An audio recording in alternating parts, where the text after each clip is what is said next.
Hello and welcome everyone, I'm Madals and today I have got game number 2 of this best of 3. It is between a Protoss and a Terran, and game 1 was fairly epic with MorroW looking a little bit strong and very difficult to crush. Even though there were some good storms and BlinG, I'm really looking forward to this game and see which way it goes and whether we're going to be getting the ace game of this series. So, down in the bottom left position spawning is the red Terran player representing Western Wolves. It is MorroW. And his opponent up in the top right, the yellow Protoss player from Team Dignitas. It is BlinG. So, game number 1 saw both players be quite greedy, actually get up both a natural and a third fairly fast. BlinG went for the BlinG Stalker route to survive the mid game into Colossi, and then finally into High Templar, so we did get right into the late game, and then there was some great engagements where BlinG was trying to just back away, retreat a little bit using Stormers defensively, trying to whittle down the army of MorroW, but MorroW just had too much stuff. And he actually got a big win early on where, just as BlinG took his third, or a little bit after that, he was able to snipe off the natural base of the Protoss. And that's always going to be a big win for you. It's going to be helpful, let's face it. So, this game, I'm not really sure what they're going to be doing. Whirlwind's a really big map. That's kind of the big thing about it, and no pun intended saying big twice, but the thing with a large macro map like Whirlwind is that you can expand quite easily. You get up that third relatively simply. But there's also some nice things that MorroW specifically can be doing with drops coming into the main. There's a lot of dead space around here that BlinG needs to make sure that he's got a pylon keeping vision of. There's also the option to drop into the natural base, so I think drop play could play in quite massively, even though we didn't really see it in game number 1. It's definitely a good option there. Meanwhile, for BlinG, well, he could do a lot of things, and that's really the ace that Protoss players have, especially early on, is that they've got so many different things that they are capable of doing. They could send in, say, some Phoenix, they could send in an Oracle, they could go for DTs, they could go for BlinG Stalkers, they could go for a quick tech up into Colossi. Lots of options, and options usually makes it quite hard to defend against it unless you scout effectively. And this game, different to game number 1, MorroW not super early scouting, because of course Whirlwind getting that early scout off is quite difficult, and it's unlikely that you'll be getting super early pressure down. But as a compensation for that, we've got the double barracks getting started nice and soon, just to get some extra marine production, in case there was a little bit of poking and prodding. So BlinG, he's just sitting here being like, well, do you know what, I'm going to get down my mothership core, just like I did last game, go for the 1 gateway, 2 gases, 2 probes in each, get the Nexus down and secure it. It's pretty damn quick, and this is just a repeat really on both sides of their game number 1 strategies, and I like that. I like it that they both had nothing to worry about early on, and so therefore why switch it up? Stay economical, stay good, and you're probably going to have fun times. Now, MorroW just busy getting down this natural command center, getting into an orbital command fairly soon, no doubt. There comes down the bunker, as well as the scouting SCV on its way out. This isn't forced cross spawn, so going to scout clockwise. Meanwhile, BlinG is going to scout anti-clockwise, so these two workers are going to bump heads. That's so cute for them, but it's just one of those things that you sometimes see is some players scout clockwise, some players scout anti-clockwise, some players don't scout at all, and that's not really to be advised about. Just always scout. It's a good idea to know what your opponent's doing. But yeah, as it stands, 2 gases coming out here. A little bit later gases, I do believe, from MorroW compared to game 1, and that's because this barracks was slightly quicker, but it could be my imagination. I've cast quite a few games today, so I could be hallucinating and going a tad bit crazy, which wouldn't be too bad. BlinG now sees the SCV and is like, well, let's go follow this. Where did it come from? And actually, this doesn't help BlinG too much, knowing that the SCV is on the way there, because hypothetically, MorroW could have scouted quite a bit earlier than BlinG, gone to this base first and then gone up, but BlinG's still going to go and check, because it's very, very unlikely that, well, I guess it's possible that his opponent could be spawning in the bottom right, but this is just closer, so just going to come and scout it. Yeah, knows that his opponent, though, is going to discover him next, so he was able to knock off this SCV before he was able to get in, and I actually believe that MorroW didn't get too much of a scout, but then neither did BlinG. BlinG didn't see too much, but MorroW didn't even see the natural. BlinG saw there was a bunker there, which is quite a big giveaway, and, ooh, DTs are coming down. And did I say early on the DTs were an option? I think I did. I'm trying to remember back to try and recall that vast time ago, 6 in-game minutes ago, or probably even less than that, where I was like, all the things BlinG could be doing. But yeah, DTs are pretty fun, but MorroW chucking down 2 missile turrets. Now, because he's getting the missile turrets in the mineral lines, this means that he could be thinking it's some kind of Stargate play. That's a possibility, but it also doubles up at being very helpful in dealing with, well, anything. And I love this from MorroW, by the way. He's not quite finishing the missile turrets, and the reason this is really important is because you can cancel them if they're not required, or if he sees something come in Just right click an SCV on them, and they're pretty much instantly done. I've not often seen that kind of play utilised, but it's a really smart move actually, and it's going to be quite beneficial. It might not seem like many resources, but cancelling those would just give you a little edge, and at this level of play, that little edge can make all of the difference. So, factory coming down here, the armory, the engineering bay, of course, getting down +1, stim nearly finished, plus the warp prism. This warp prism is going to try and sneak its way forward, but there is a marine on a collision course. Is the marine going to see it? Is the marine going to see it? Is the marine going to see it? Oh, no he won't. Okay, in comes warp prism. Of course, missile turret, a second away from completion. This could be a little bit frustrating for BlinG because he has gone for 2 DTs, and the missile turret can just get near instantly finished. I don't think there's a way that it could be prevented. These marines could take some damage, but BlinG trying to sneak his way through.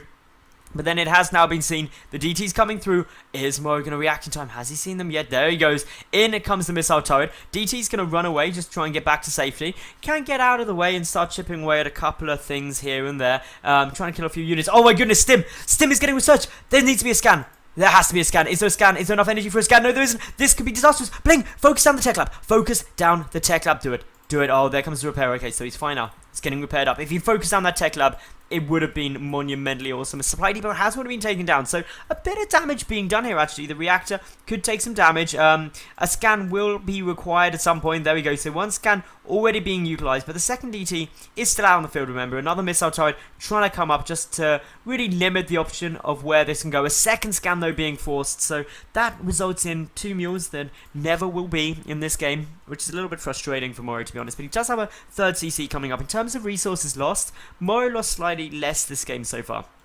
And that's actually quite a big commitment by BlinG going for that Dark Shrine. He's also getting up charge, plus 10 kilowatt archive. So he's going to have a mid-game of charge on Archon, but the option to transition into getting some storms down as well, which would be really nice to see. The Marines and Marauders just patrolling around, making sure that nothing too fancy can happen. But the part of me is just saying, what if, seriously, that tech lab researching Stim had taken down? That would have been such a massive win for BlinG.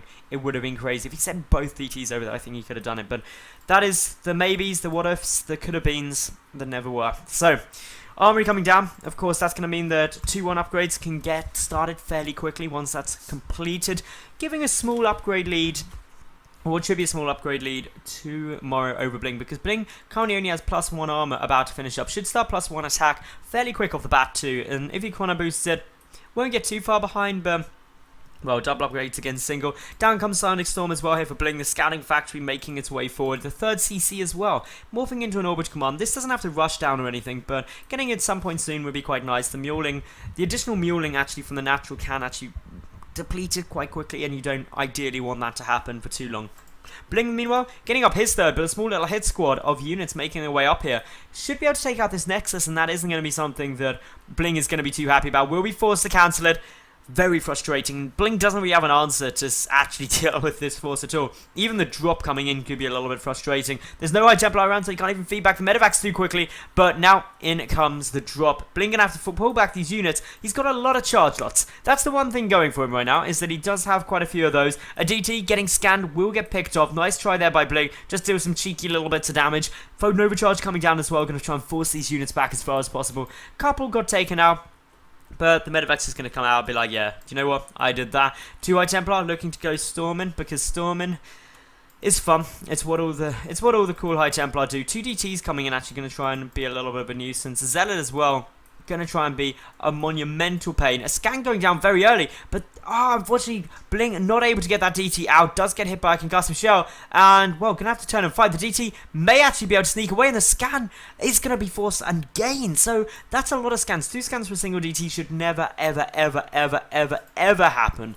because yeah, it just shouldn't. Good control there by BlinG though. MorroW needs to be careful as well, because this warp prism is still going around its normal stuff. If he starts storming in middle lines, it won't be too fun. The missile turret won't kill the warp prism before it gets down, and that's exactly what BlinG's going to do. He's going to go for the middle line. Down come these High Templar. The storms do need to hit. There we go. There's 1 storm. There's 2 storms. 3 storms. More storms all the way home.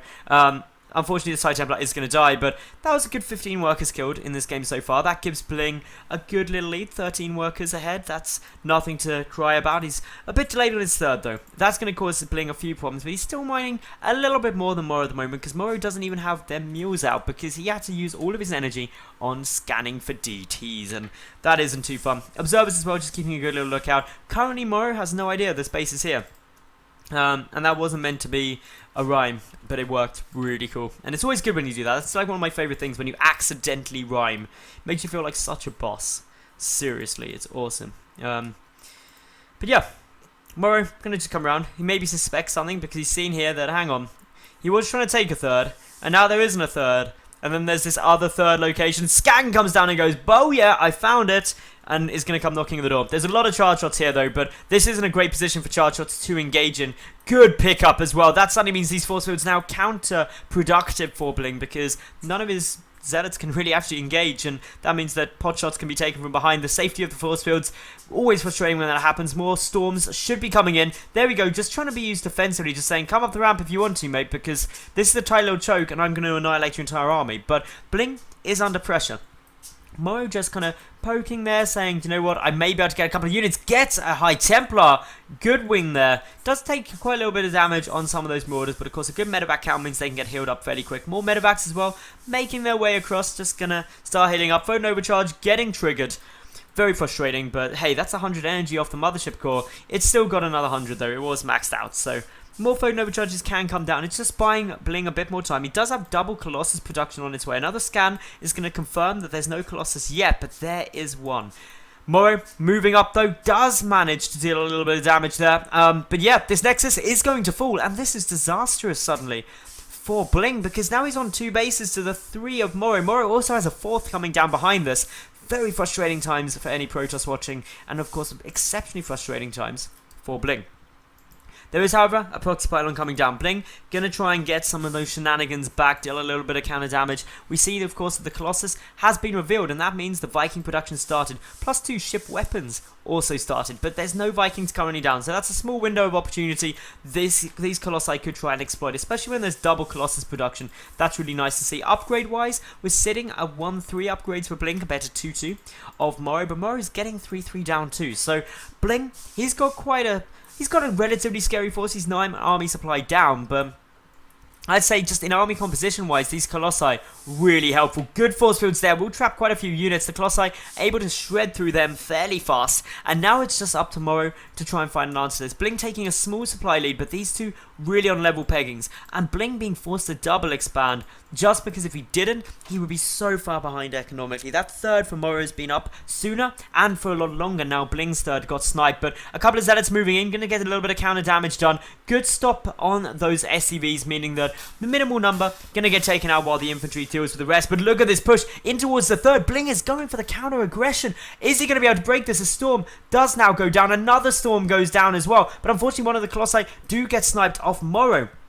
Looking to be in a bit of problems, but should be able to hold this push off. He's lost 20 workers, so only 5 more from that push, that little Zealot warp in. But BlinG trying to assert a little bit of dominance, but I think he actually came off worse there, and overall this game losing just under 2,000 more resources. A pylon blocking the command center landing, and then of course one Zealot coming in to deal with the SCV, but a couple of units coming back here, should be able to finish it off fairly quickly, and the SCV doesn't even die. Oh, that poor Zealot, all he wanted to do was get 1 kill. Sensor Tower once again coming down here for MorroW, and I mentioned this in the first game, I think Sensor Towers are always awesome, definitely the right thing to be doing.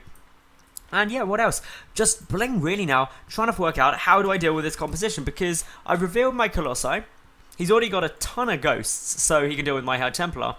And his Viking count's now getting good as well. It's like his army composition is doing everything that I want. So what it comes down to now, in honesty, is that BlinG needs to get some great storms off, and spread his units so EMP don't bend him over in the shower, because that wouldn't be too fun.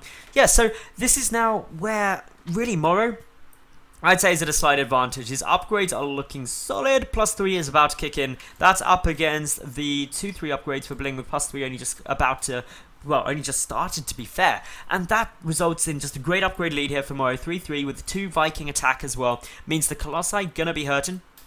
No shield upgrade started yet either, but there's not really any Archons, so not too important.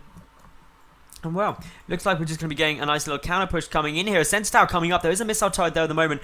MorroW making all of the command centers, but in come the Zealots, in come the DTs, a couple of Marauders going to try and stop this. The missile turret getting focused first, and a lot of SCVs now just sitting there, and they could get taken out incredibly quickly. Meanwhile, War Prism heading in towards the main, but MorroW pushing through the middle. The Planetary Fortress dealing a damn good amount of damage, but the DT is just able to start chipping away at it. MorroW's attention is on this push he's making. Big warp in of units into the main. 10 Zealots coming through here for BlinG. Going for a nice multi-prong. Scan being used will save that Planetary Fortress. A couple more workers. Actually, no, not a single more worker got killed yet. But the production facility supply depot is starting to get taken out. A couple of EMPs going down. Storm still able to get executed. The Vikings trying to shred through these Colossi, but more Storms coming through. More Stalkers trying to do a little bit of damage there. MorroW, does he have enough stuff to break this? Well, BlinG's supply is plummeting once again. He's got a lot of supply as well. Not in this fight. All of the Colossi die. The Storms not being effective as really BlinG would want. And MorroW punching through here. BlinG losing a lot of stuff. He does still have a 4th base up, but then so does MorroW.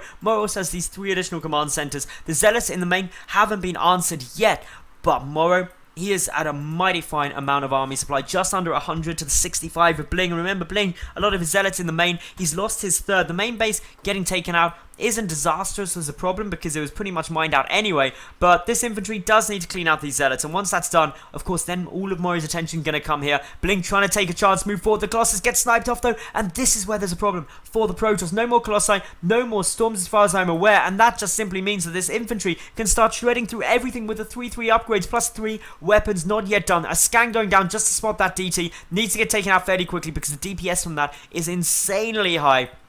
But 2 Colossi should force a bit of a retreat. But does BlinG have enough to realistically try and get out of here? Well, he's going to go and try and chase down this army. He's got no choice. He needs to save this 4th. But the Colossi, one of which is very, very low on health. The Nexus taking a lot of damage. MorroW can just take this out, and I think he would be in an amazing spot. Does get it. And suddenly the income for BlinG is going to plummet. He's mined out at his main. He's a pretty much 1 mining base compared to MorroW. These numbers are good, but let's just take a look at the income tab before we leave this game. Look at that difference, and BlinG knows it, that he wouldn't come back from that, and GG's out. So I hope you all enjoyed that cast and that series. Of course, 202 MorroW, but what good games. They were spectacular.